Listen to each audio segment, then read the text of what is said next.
Todos estes homens têm limites. Tem limites, sim, estabelecidos por ti, Senhor, porque tu estás no controle de todas as coisas. Deus eterno e santo, te glorifico, te agradeço e te peço também agora, pelo nosso irmão Janilson, Senhor, que irá ministrar o ensino da escola bíblica dominical, que possam ser alcançados através desta palavra os teus filhos em casa. Em nome de Jesus, nós te agradecemos, hoje e sempre. Amém.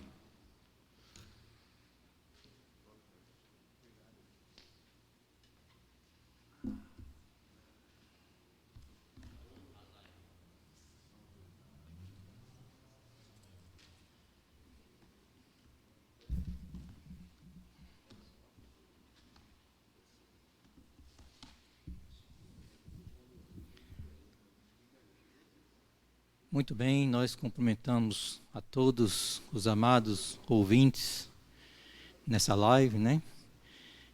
Onde está alcançando pessoas da nossa igreja, do nosso ministério e de outras denominações. Então, a paz do Senhor para todos e orem por mim para que eu possa, com a orientação do Espírito Santo, meditar junto na lição de hoje. Ela é um pouco fácil de falar e difícil de cumprir. Mas vamos sim tratar desse assunto do livro de Efésios, no capítulo 3.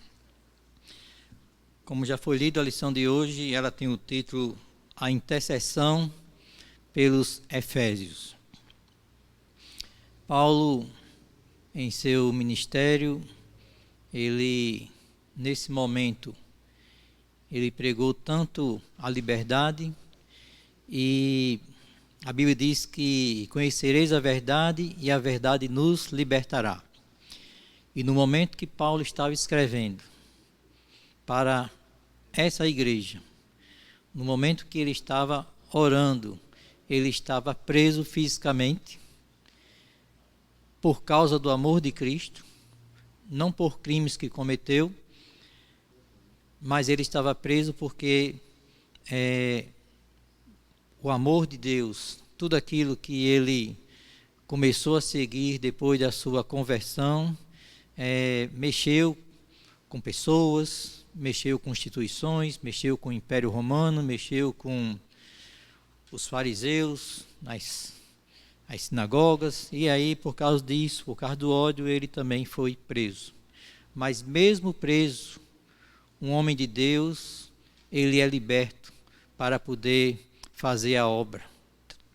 E Paulo, com certeza, aproveitou esses momentos, uma quarentena forçada pelos inimigos, e ali ele escreveu essa carta. E agora ele está fazendo uma oração de intercessão. E quando a gente fala em intercessão, já vem logo a palavra. O que é intercessão? Né? Então, intercessão, ela, se vai nos dicionários, tem muitas definições, mas basicamente consiste em fazer um pedido a outrem a favor de outrem. Consiste em fazer pedido para alguém a favor de outrem. E neste caso, Paulo estava fazendo pedidos para Deus a favor dos crentes da igreja lá em Éfeso. Né? Intercessão é apresentar diante de Deus os pedidos de outras pessoas, né? Deixando de colocar os nossos próprios pedidos. Quando nós estamos orando em favor de outras pessoas e que nós não estamos orando pelos nossos próprios pedidos ou pelas nossas próprias situações, nós estamos fazendo uma oração de intercessão. Então, Paulo não estava orando para que Deus livrasse ele da prisão ou que Deus considerasse ele inocente, ele estava simplesmente orando pelos irmãos ali, em favor dos irmãos na cidade de Éfeso. Amém? Nós também, às vezes, a situação é tão crítica que às vezes não encontra nem palavras quando estamos orando para dizer para Deus aquilo que nós estamos sentindo. E aí, o Espírito Santo, ele intercede por mim e por você com gemidos inexprimíveis, né? Às vezes tem até um corinho, um hino que diz: leve para Deus tudo aquilo que eu não posso dizer, né, com palavras. E às vezes uma lágrima nossa é interpretada para Deus como uma frase muito grande, não é isso? Então, uma lágrima, o Espírito Santo consegue levar para Deus como um grande pedido. Então, assim como Paulo intercedeu pelos crentes da cidade de Éfeso, assim também o Espírito Santo intercede por nós nas nossas fraquezas. E eu e vocês somos a continuação da igreja e também temos o poder e o dever de interceder por aqueles que estão precisando e necessitados. Amém? Na oração aqui, o nosso pastor, ele fez uma oração intercessória. E nós estamos precisando, sermos unânimes na oração intercessória. Por quem? Pela nossa nação, pela humanidade, pelas instituições constituídas que fazem a gestão do nosso país através dos 3 poderes, para que esses homens possam gerir através das suas atribuições, orientados pelo Espírito Santo de Deus. Até porque a palavra diz: bendita é a nação cujo Deus é o Senhor. Então, foi muito boa a oração do nosso pastor aqui, orando, e não só por eles, mas também pelos missionários. Irmãos, nós estamos em casa, estamos confortáveis, né? Até umas roupas minhas que estavam com saudade de mim, quando eu vesti, elas me deram um abraço bem apertado, né? Porque a gente em casa, sem fazer muitas atividades físicas, só comendo, né? Mas às vezes chega um, chega outro, mas quem está longe, os missionários, às vezes não tem quem chegue. Então, precisamos não só orar, como também agir com os nossos missionários, né? E o texto áureo, ele diz assim, ele começa assim: por causa disso. O que mais nos chama a atenção é que as orações, elas têm que ser com razão. Existem orações do tipo monotonia. O que é esse tipo de monotonia, né? Não é mia, não, nia. São orações que pessoas fazem com vãs repetições, sem saber por que estão orando, rezando, estão lá fazendo um texto, alguma coisa, e estão sem noção das coisas. Estão pedindo alguma coisa, nem sabem o que estão pedindo, nem sabem por que estão fazendo isso, mas Paulo, ele começa, o texto áureo é muito importante, que ele fala: por causa disso. Eu estou orando por causa disso. O texto áureo é isso. Então, as nossas orações têm que ter uma razão. Não estamos orando de qualquer maneira, temos razões para orar, e muitas razões. E às vezes nós nos deparamos com pessoas nos cultos de orações, que estamos em um momento de oração e as pessoas estão sentados, andando para cima e para baixo, sem motivos e sem saber por que estão ali. Ali é um momento de guerra espiritual. E todos nós devemos ser unânimes, é uma batalha espiritual. Então tem gente que fica na igreja procurando lagartixa. Os irmãos orando e eles assim, olhando assim, sentados, sem saber o porquê, procurando um OVNI, um objeto voador não identificado dentro da igreja. Deveria estar de joelhos.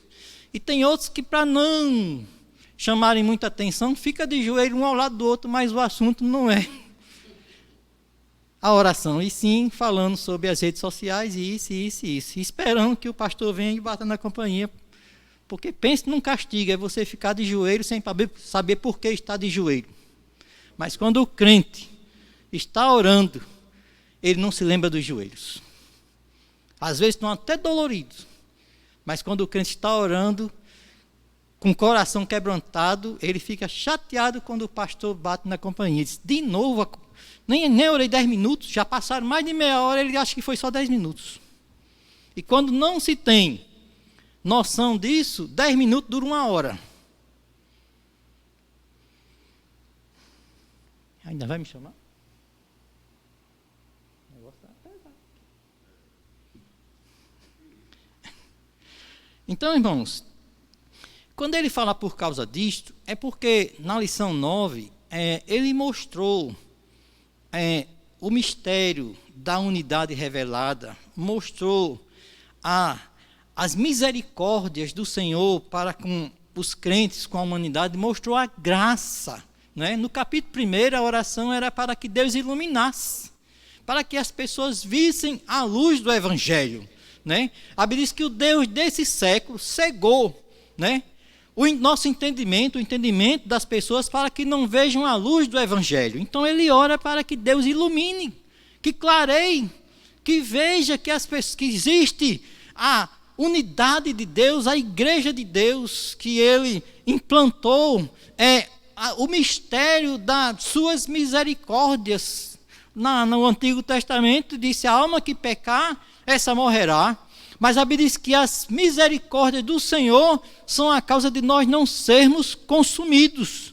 E mostrou que a graça de Deus abrange a todos. Então, por causa disso, da iluminação, de que nós temos uma igreja, que não existe acepção de pessoas, que é a unidade revelada por Deus, um mistério que estava oculto, mas que ele revelou, e por causa da graça e da misericórdia, ele agora, por causa disso, eu vou fazer pedidos de intercessão.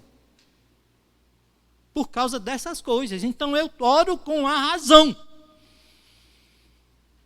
Não oro só porque todo mundo está orando, não. Eu tenho que ter razões para orar. E por causa disso, eu me ponho de joelhos. Essa palavra de joelhos aqui, para nós parece simples, mas normalmente no Antigo Testamento não tinha muito essa regra de se posicionar de joelhos. Normalmente os judeus fazem as suas orações em pé. Mas Paulo, como um judeu, disse, por causa dessas coisas, da grandeza, das riquezas dessas coisas, eu me ponho de joelhos, perante, não é qualquer um não, irmãos, perante o Pai de nosso Senhor Jesus Cristo. Porque tem pessoas se colocando de joelhos com outros ídolos e deixa de se ajoelhar diante de Deus, que tem as riquezas da glória. Mas ele está dizendo, por causa dessas coisas, eu, exclusivamente, um judeu da tribo de Benjamim, que tem o costume de orar em pé, eu me ponho de joelho. Ficar de joelho é uma posição de humildade, dizendo, alguém é maior do que eu. Alguém pode resolver o meu problema. É uma posição de humildade e de reconhecimento que é servo. E Paulo estava dizendo, por causa disso, eu me ponho de joelho, em humildade, na presença do nosso Senhor e Salvador Jesus Cristo. Tá? E aí, a verdade prática, o que é que eu aprendo com isso depois de todos esses ensinamentos? Aí ele nos dá a receita dessa lição. O que é que eu vou praticar? Tá? Claro que nós temos crentes aqui que são pastores e que já praticam isso. Mas no meio da nossa igreja, nós sempre temos os novos convertidos, temos os velhos convertidos também que nunca aprenderam, não é? E por sinal, hoje está em casa sem fazer nada e ligou e está na live. Então, vamos aprender também. Quem já sabe e faz, vamos relembrar. E quem já não sabe e não faz, vamos aprender. Então, a verdade prática é essa. É que devemos interceder pelos eleitos de Cristo para que eles sejam fortalecidos de poder, vivam em comunhão e exercitem o amor de Deus. Eu tenho que interceder para que eles façam isso. Essa é a nossa intercessão, tá? Porque às vezes a gente intercede em favor de pessoas para que eles tenham outras coisas, bens materiais, isso e isso, e às vezes esquece de interceder pela essência do Evangelho, que é que eles sejam fortalecidos no poder de Deus. Porque a Bíblia diz que o poder de Deus opera em nossas fraquezas. Amém? Então, na introdução, ele dá uma introdução justamente para começar essa parte dos pedidos dele, aí ele mostra que depois que nos primeiros versículos do capítulo 3, depois que Deus mostrar o mistério da igreja, que a igreja é o corpo de Cristo, né?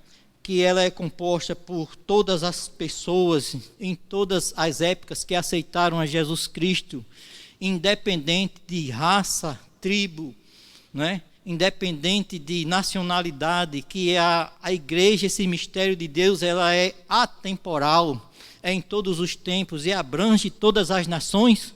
Então, feito essa introdução, aí ele diz, agora eu vou fazer pedidos de intercessão. Tá? E quando a gente vai interceder a Deus, a gente só pode interceder através de uma coisa chamada oração. Não se intercede sem fazer oração. Porque a oração, ela é a forma que nós cristãos temos de nos comunicar com Deus. A oração é a forma que nós cristãos temos de ter comunhão com Deus.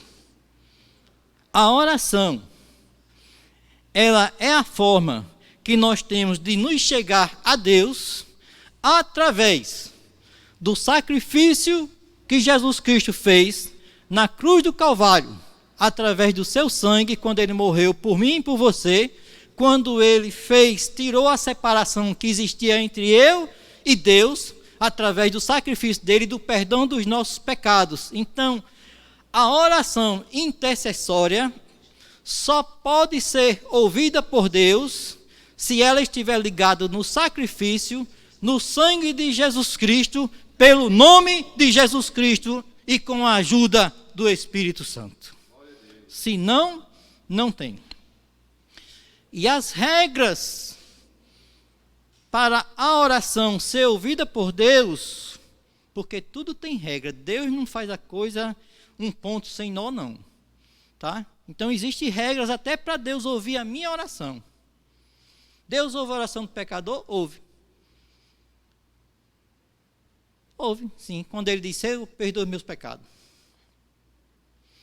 Mas nós cristãos, ele fala assim, quando foi inaugurar o templo, lá em Salomão, tá, estava tudo bonitão lá, tudo bonito, a coisa mais linda do mundo. Aí Deus disse, olha, tem um negocinho aqui que eu quero falar com vocês. Preste atenção. Se o meu povo, que se chama pelo meu nome, que diz que é crente, que usa a Bíblia, que usa gravata, que prega, que usa paletó. Estou pegando aqui o lado da retaguarda aqui, né? Porque a gente às vezes só aponta para... Mas agora eu estou pegando aqui a turma da retaguarda. Se o meu povo, que usa paletó, que usa gravata, que usa coque no cabelo, que usa saia comprida, tá? Que diz que é crente, que tem a carteira de membro da Assembleia de Deus, da Igreja Batista e de outras denominações, tá? Se o meu povo, que anda professando por aí, que é cristão, se humilhar,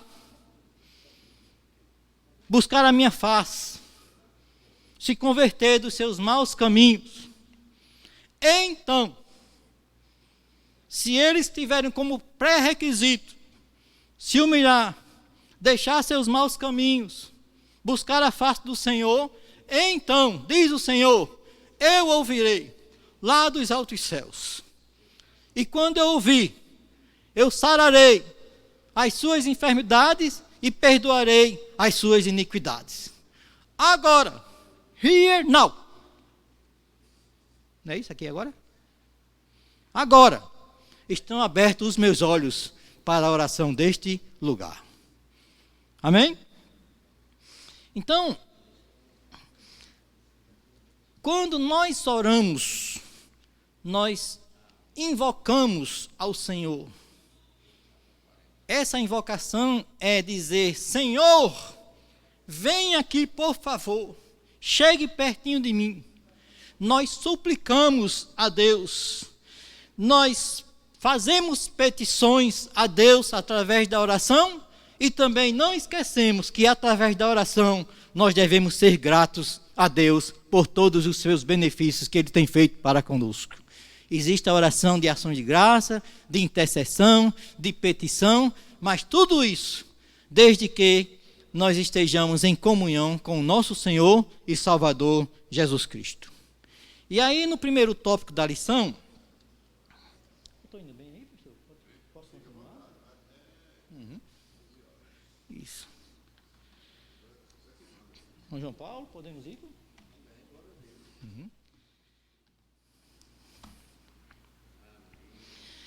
Então, o primeiro tópico ele fala assim: corroborados com o poder do Espírito.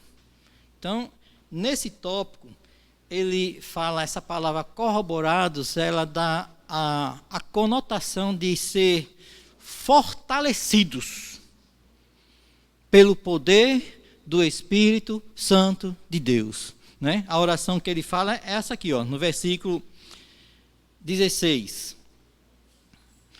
Para que, segundo as riquezas da sua glória, vos conceda que sejam corroborados com poder pelo Espírito no homem interior. Interessante é que ele trata o nosso homem interior e o homem exterior, né? O homem interior é o espírito, a alma, o homem que está ligado com as coisas do céu, né? Então, ele fala que nós devemos ser fortalecidos no homem interior. Não é no braço, não. Para pegar os irmãos aí e dar uns tapas nele, né? Não, é para ser fortalecidos no nosso homem interior. Às vezes, na nossa igreja, tem homens e mulheres na sua virilidade com 30 anos e espiritualmente são muito fracos. E a gente vê homens, mulheres, jovens, crianças, não importa a idade, até com 80, 90 anos, às vezes nem conseguem andar direito, mas espiritualmente estão fortes. Não é? Então a gente tem que ter muito cuidado. Então ele fala: eu estou orando para que vocês, da cidade de Éfeso, tá certo? Da cidade de Natal, sejam corroborados, sejam fortalecidos no vosso homem interior, que vocês espiritualmente estejam fortalecidos. Fortalecei-vos no Senhor e na força do seu poder, né? Como diz a oração. Então, é Ele, é o Senhor quem nos capacita e é Ele quem nos ajuda. Sem o Senhor, nós não temos fortalecimento espiritual. Somos pobres espiritualmente falando, tá certo? Então, ele fala assim, aqui ele diz assim, é Ele que nos capacita. Sem o Espírito Santo, nós não temos capacitação espiritual, não temos fortalecimento espiritual, e sem o Espírito Santo, a gente não tem iluminação espiritual. A gente lê a Bíblia. Tem pessoas que lê a Bíblia, mas sem a ajuda do Espírito Santo não consegue interpretar direito o que Deus está falando. E quando pessoas usam a Bíblia ou as coisas que são sagradas sem a orientação do Espírito Santo, eles utilizam o braço, da intolerância,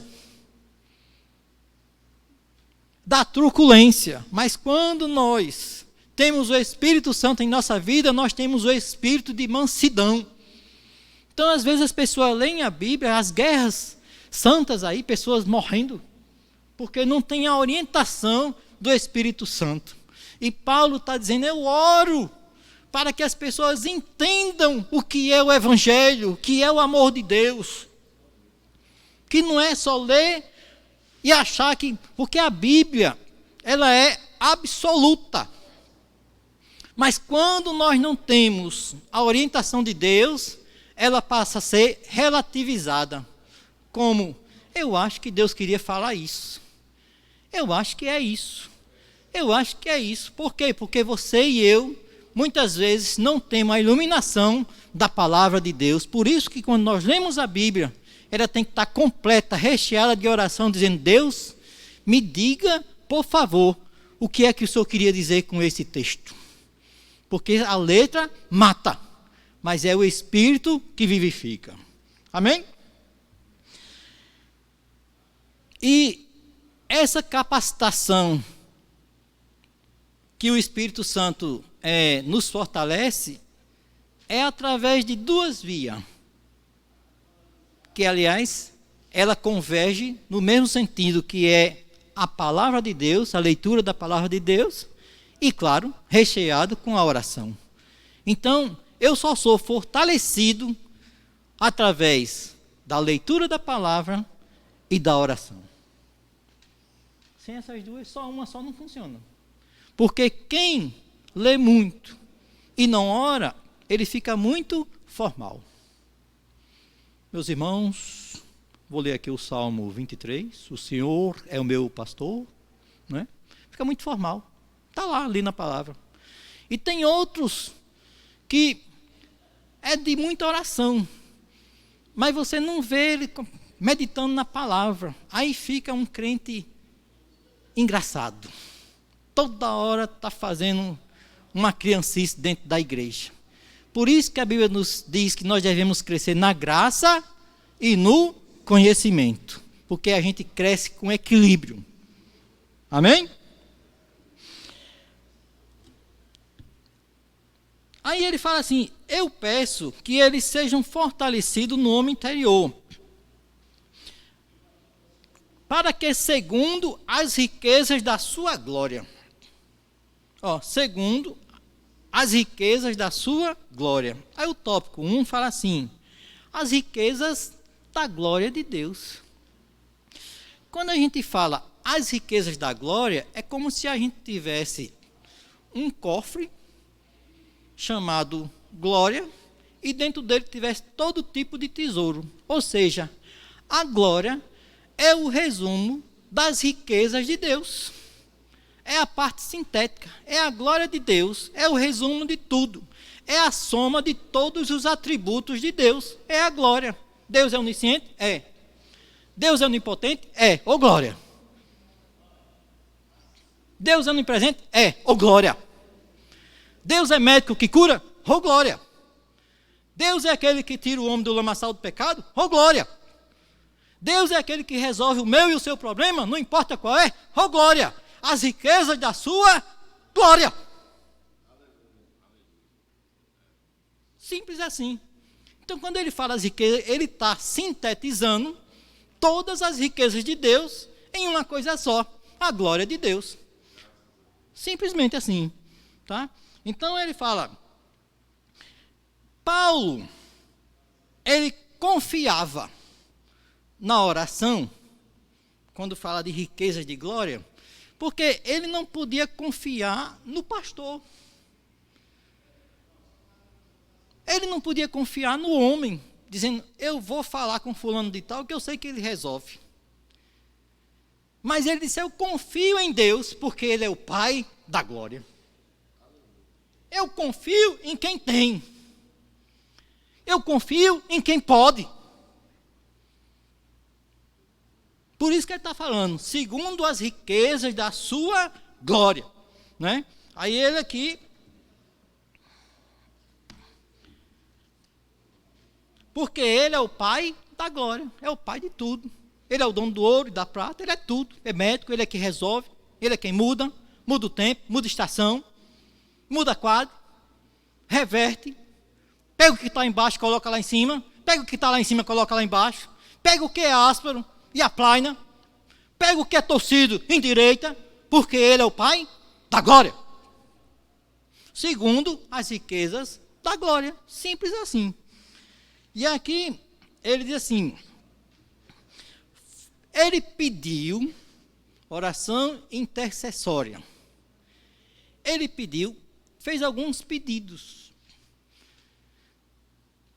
Salomão fez 2 pedidos a Deus e disse, Deus, eu faço 2 pedidos e por favor, não me negue.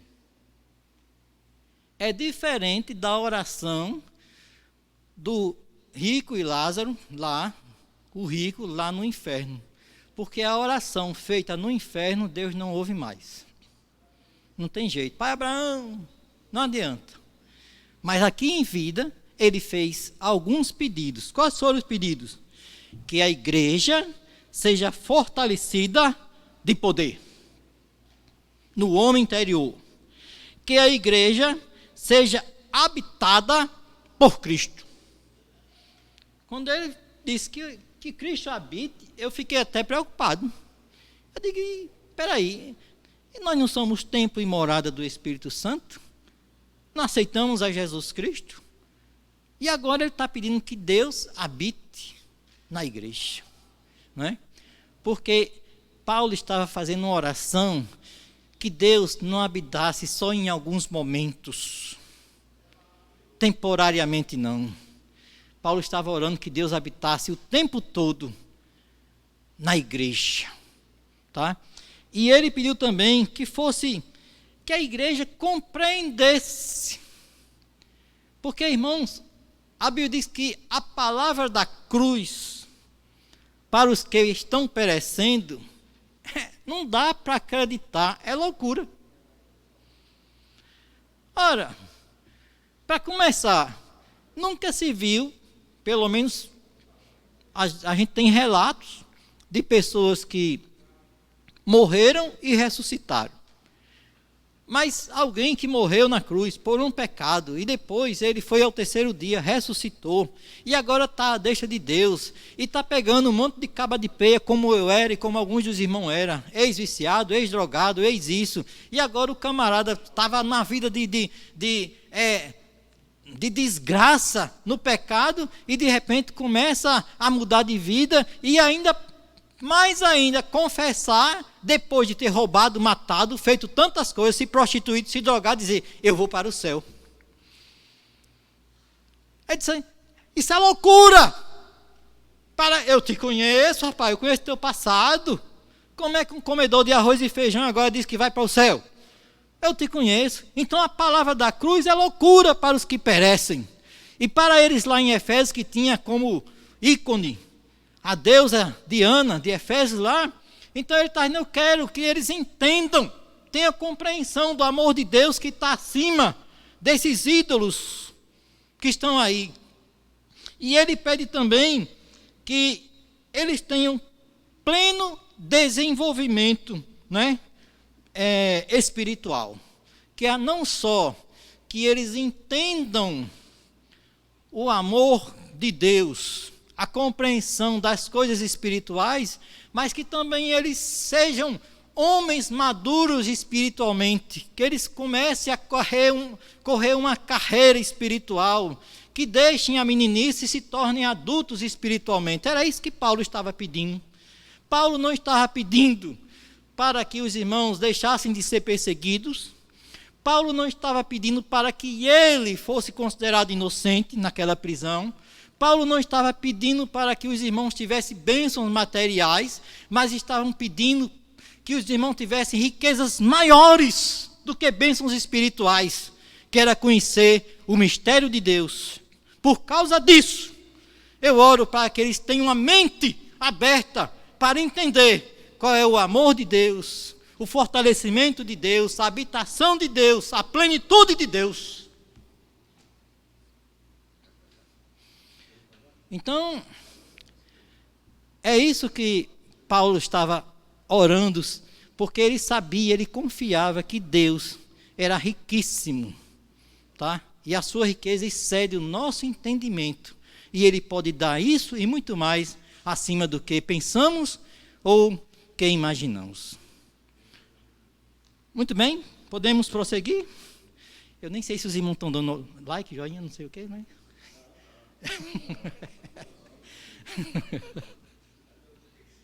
Se tiver muito esse negócio assim, aí vocês me avisam que eu paro, tá? É porque de repente os irmãos estão perdendo tempo aí, ó.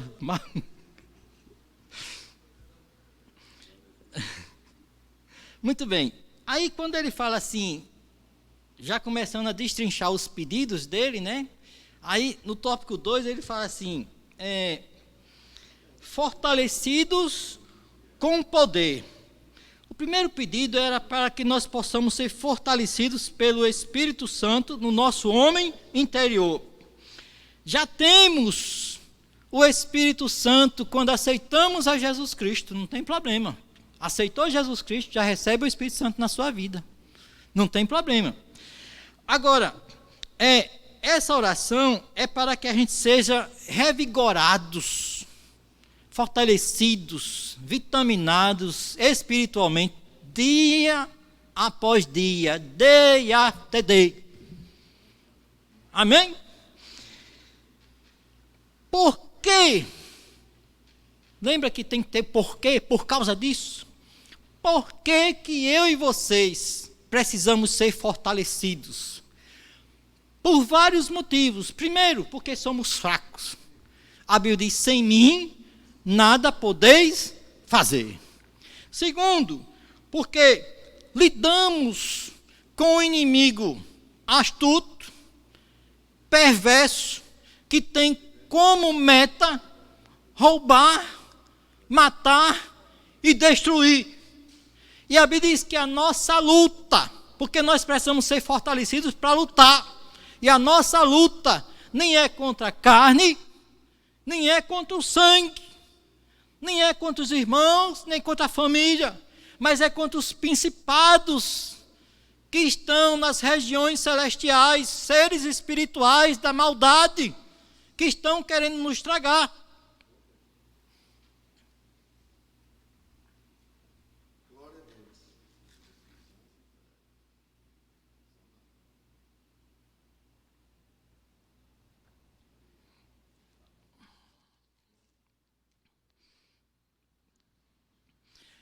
Nós temos que ser fortalecidos também para que a gente possa ter uma vida santa, para que a gente possa ter uma vida piedosa. Quantas vezes nós vemos um irmão necessitado e às vezes a gente tem condições de resolver, mas a gente fica até assim, não vou resolver não. Sabe por quê? Porque nós somos fracos espiritualmente. A gente acha que aquele dinheiro que a gente tem sobrando vai nos fazer falta. Está fazendo falta para o irmão que está necessitado. Eu tenho uma gordura. Não tem problema. Eu tenho uma gordura. Então eu posso ajudar o meu irmão. Mas para isso eu preciso ser fortalecido. Eu tenho que fazer isso com alegria. Porque Deus ama ao que dá e contribui com alegria. Amém? Então é por isso. Eu preciso também ser fortalecido para poder pregar a palavra com ousadia. E eu também tenho que ser fortalecido, porque tem uma coisa que eu não gosto e nenhum de vocês gosta. É perdoar. A gente gosta muito de ser perdoado. Mas perdoar não é fácil. E perdoar só com a ação do Espírito Santo. Porque perdoar são duas palavras unidas em uma. De perder e dar. Doar é dar. Então, quando eu estou perdoando, eu estou doando e perdendo alguma coisa. E isso ninguém gosta. Por exemplo, se eu estiver devendo R$100 ao irmão Alexandre e à irmã Deise, tá certo? E eu não posso pagar, eu estou devendo R$100 a ele. Se eles me perdoarem, eles estão perdendo R$100. mas ao mesmo tempo também estão doando R$100. E perder, você não se lembra, perdoar é você não se lembrar daquilo que lhe doía com dor, mas com alegria de ter feito uma coisa boa. Amém? Foi boa, não foi essa? Foi profunda? Tem like aí nesse negócio aí?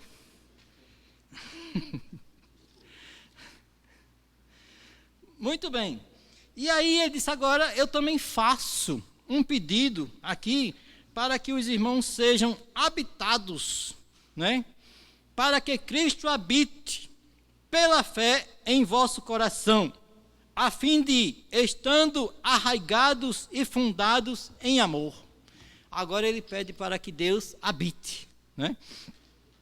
Irmãos, habitar é como eu falei, aceitamos a Jesus Cristo, passamos a ser templo e morada do Espírito Santo. Mas a oração é que Cristo habite continuamente, tá? Interessante é que, às vezes, a gente tem uma casa muito grande e a gente convida uma pessoa, mas a gente não leva ele em todos os cômodos da nossa casa. Porque tem cômodo que dá para mostrar e tem cômodo que não dá para a gente mostrar. A gente vai ficar envergonhado, não é verdade? Tem lugares na nossa... Tem os tapetes que se a gente abrir o tapete, vai sair lagarto, tudo que é cobra de tantas coisas, não é isso? Então, nós temos que convidar Cristo para que Ele habite em todas as áreas da nossa vida. Por exemplo, temos que chamar Ele para habitar na sala do meu lazer. Normalmente o lazer é na sala. Como é que está o seu lazer? Jesus Cristo chegou junto? Está junto com você? Ou o lazer, ele não pode entrar? Temos que chamar Ele para entrar no escritório dos meus negócios. Que às vezes a gente chama Ele para a sala de casa, mas não chama no escritório dos nossos negócios. Ele não habita no escritório. Temos que chamar Ele para a cozinha, aonde a gente está se alimentando, para Ele ver o que é que eu e você está comendo. Amém? Temos que chamar Ele para que Ele entre no quarto da nossa intimidade. Porque às vezes Ele está na sala, está na área, mas não entra no nosso quarto. E a Bíblia diz que seja o nosso leito sem mancha e sem mácula. Às vezes, né, nós chamamos Ele, mas sabe quando você já for na casa de alguém que você não fica confortável? Às vezes, Jesus Cristo não está confortável na nossa casa. É forte, né, irmão? Tem muito like aí? Jesus Cristo tem que estar confortável. Não só chamar, mas dizer, quando é no carnaval, o prefeito pega e entrega a chave da cidade para o rei Momo, não é isso? Isso é errado, mas nós podemos seguir esse exemplo mal feito e fazer um exemplo bem feito. Chame Jesus para a sua casa e entregue todas as chaves, faça uma chave mestra, entregue para Ele todas as chaves dos seus cômodos, inclusive a chave do cofre da sua vida e do seu coração. E dê também permissão para que Ele faça reformas na sua casa e jogue fora o lixo que não presta.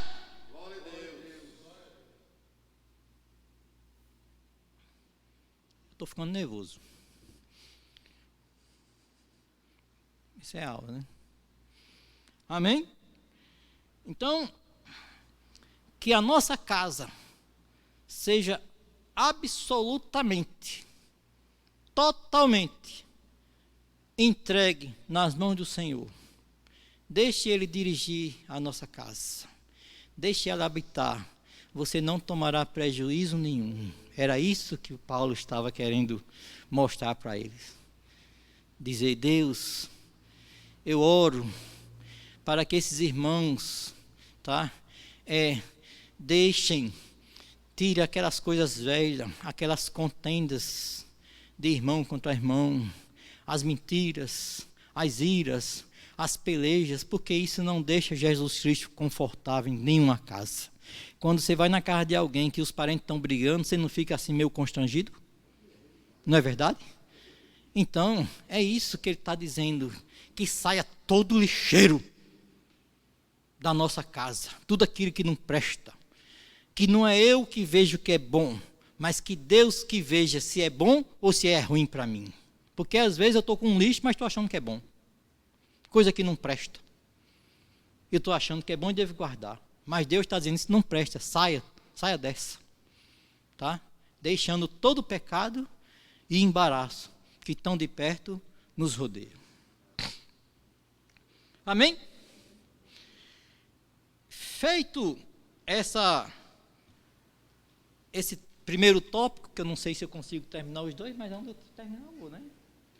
Tá? Não tem problema não. Aí o segundo tópico ele fala assim, arraigados.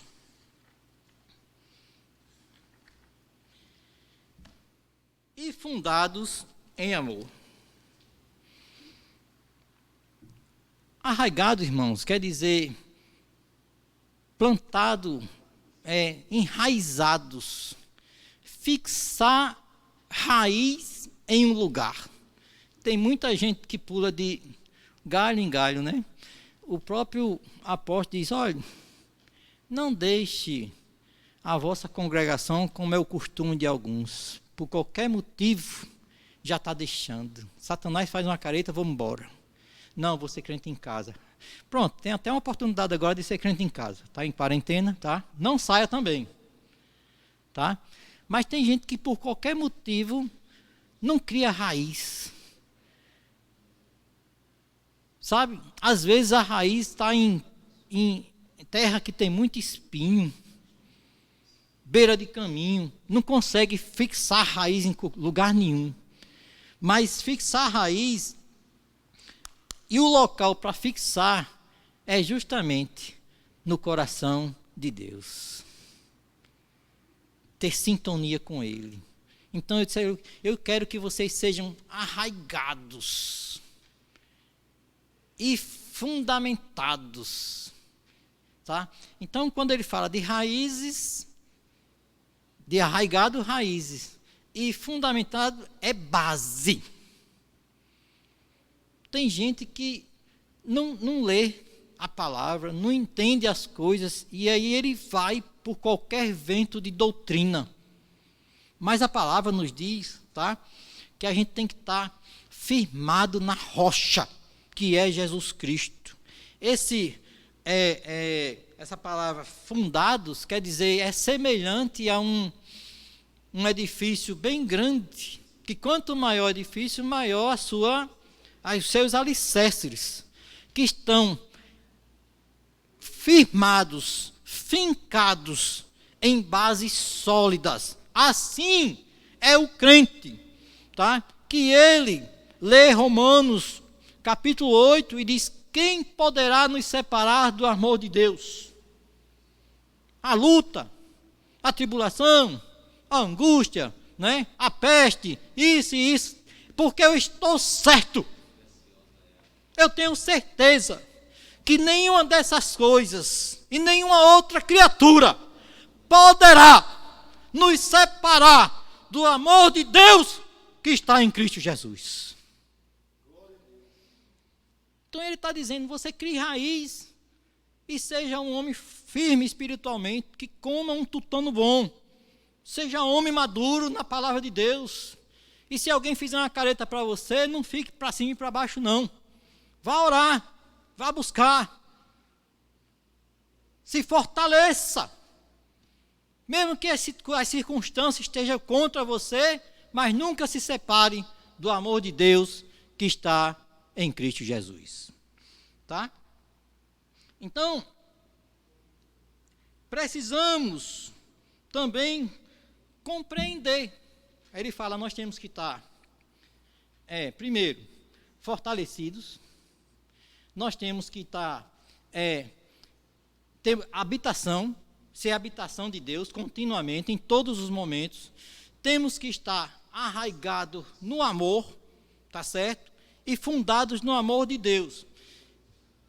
Só que, às vezes, sabe, irmã Deise, não dá muito para compreender qual é a altura, a largura, o comprimento, a altura e a profundidade do amor de Deus. Até hoje, nenhum teólogo conseguiu entender como é que funciona, que a gente entenda como é esse amor de Deus. O máximo que a gente chegou foi um amor de mãe, que é o maior daqui da terra. Ele disse, mas ainda que uma mãe falhe, todavia eu não falho. Tá? Mas alguns teólogos gostam de falar desses 4 pontos, como largura, comprimento, altura e profundidade, dizendo, olha, eu não consigo decifrar o que é isso, mas eu entendo que a largura desse amor de Deus, que eu estou enraizado, e eu estou firmado, eu entendo que a largura é o amor de Deus com relação a todos os pecadores na face da terra. Deus alargou a salvação para todos. Ele disse, o comprimento é longo. Desde que existe humanidade, Deus vem salvando de eternidade a eternidade.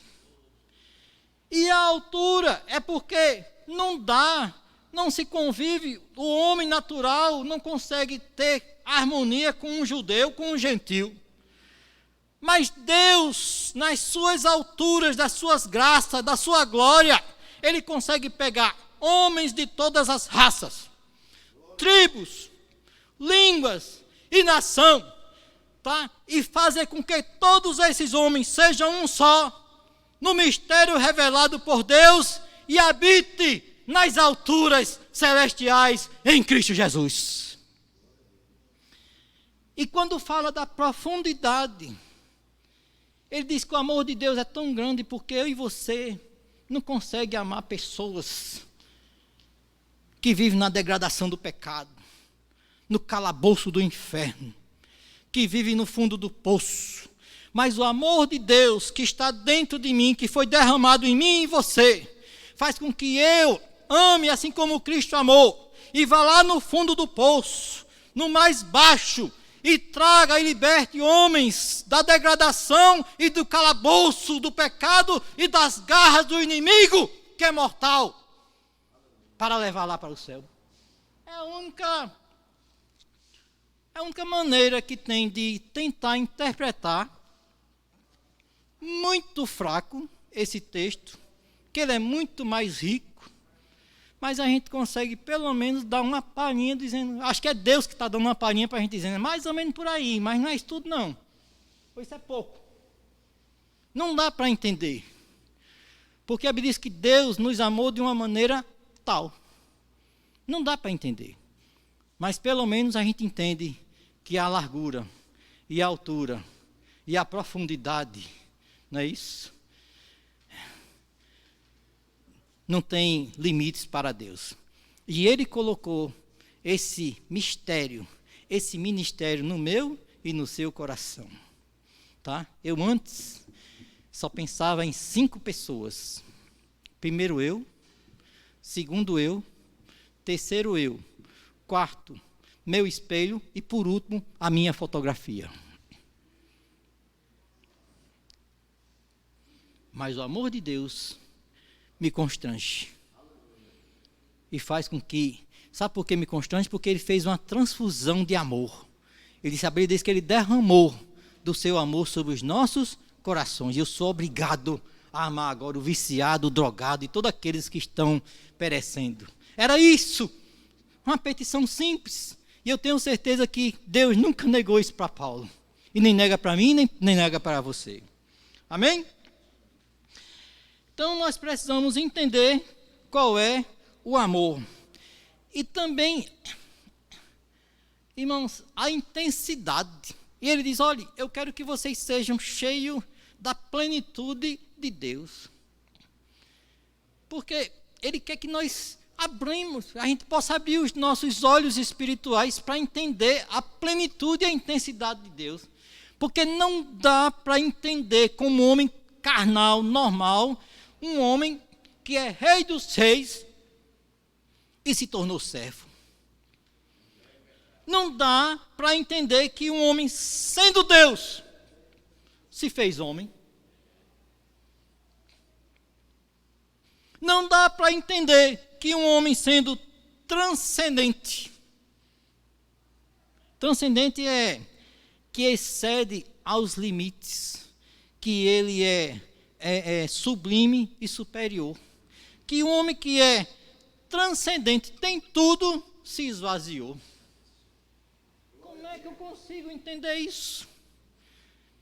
Quando eu olhar para uma pessoa que está fora dos caminhos do Senhor, eu tenho que entender o que Jesus Cristo fez por ele. Muito mais do que simplesmente eu chegar e dar a minha mão.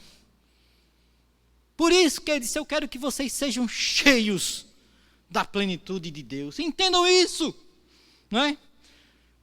Como é que o homem deixou o esplendor da sua glória, sabendo que se tornando homem é carne, dói, ia enfrentar o Calvário. Suportou a morte e a morte de cruz. E foi humilde, e foi obediente até a morte. Então, o que ele está querendo dizer é isso. Eu intercedo para que vocês sejam fortalecidos, sejam habitações de Deus, tenham pleno conhecimento das verdades espirituais e meditem, tá? Que sejam plenos, que a vida de vocês sejam plenas, porque sendo assim, eu e vocês, com a ajuda do Espírito Santo, podemos ser grandes intercessores, como Paulo foi. E aí, no terceiro tópico, o meu tempo está se esgotando, ele fala aqui 3 coisas. Estou indo bem aí?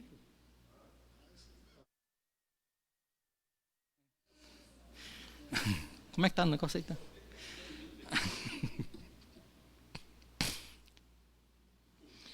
Aí ele fala, bênçãos que excede o pensamento humano. Irmãos, eu estava pensando aqui, Paulo lembra que a magnitude do poder de Deus é capaz de fazer muito mais abundantemente, além daquilo que pedimos ou pensamos.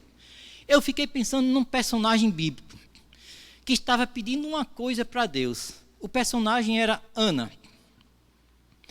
Ana estava com um problema sério, estava pedindo um filho, porque estava sendo constrangida pela sua concorrente, e para o marido de Ana não era honroso ter um casamento sem filho. A mulher era considerada maldita, não é isso? E aí ela queria acabar com aquela situação. Então ela, na mente dela, sabia que um filho, uma bênção vindo da parte de Deus, resolvia esse problema. Essa é a mente de Ana. Porque a mente de Ana só ia até esse patamar. Mas Deus olhava para aquela petição de Ana e dizia, você só vê um menino para tirar todas as desgraças da sua vida. Mas eu vejo um menino que vai ser juiz, que vai ser profeta, que vai ser aquele que vai fazer a transição da monarquia, ou do sistema teocrático para o sistema monárquico. Ele vai ser o homem que vai escolher o rei para mim, que eu vou levar para escolher o rei. Ele vai ser o homem que vai ungir, ele vai ser o profeta, ele vai ser isso, isso e isso. Deus tem muito mais para Ana do que ela imaginava. E às vezes você pede um negócio aqui, e Deus está dizendo, está pedindo muito pouco, mas eu vou te dar isso e vou te mostrar. E ele diz, Isaías, Jeremias, clama a mim, e responder-te-ei coisas grandes e firmes que você nem sabe que existe. Então, Deus, além de nos dar coisas infinitamente maior do que pensamos ou imaginamos, o celeiro dele, o almoxarifado dele, nunca fica vazio. Deus não tem limitação de bênçãos para mim e para você. Deus é riquíssimo. Ele é o dono do ouro e é o dono da prata. Então ele está dizendo, olhe, diga para eles que a deusa Diana não faz isso não. Mas o meu Deus, o seu Deus faz. Deus é maior. Deus tem todo o poder. Deus consegue resolver, mudar. Deus muda o relógio. Deus muda tempo. Deus muda estação. Deus é riquíssimo e faz muito mais do que pensamos ou imaginamos. Amém? E aí ele diz, agora presta atenção. Meninos, rapazes, lembrem-se que nós somos espelhados por Deus. Lembre-se que a glória é de Deus. Eu usufruo da glória, mas a glória é para Deus. A esse Jesus, nas igrejas, ele seja glorificado. Que saia o eu sou. Que saia o eu vou. Que saia o eu tenho dos nossos púlpitos. Mas que a glória seja para Ele, por Ele, e somente dEle. É Ele quem faz, é Ele quem tem, é Ele quem manda, é Ele quem pode. Amém? Diga isso nas igrejas. Acabe com eu vou. Acabe com o homem no centro e coloque Deus no centro das coisas. E tem mais, que isso seja de geração em geração e que nunca se acabe.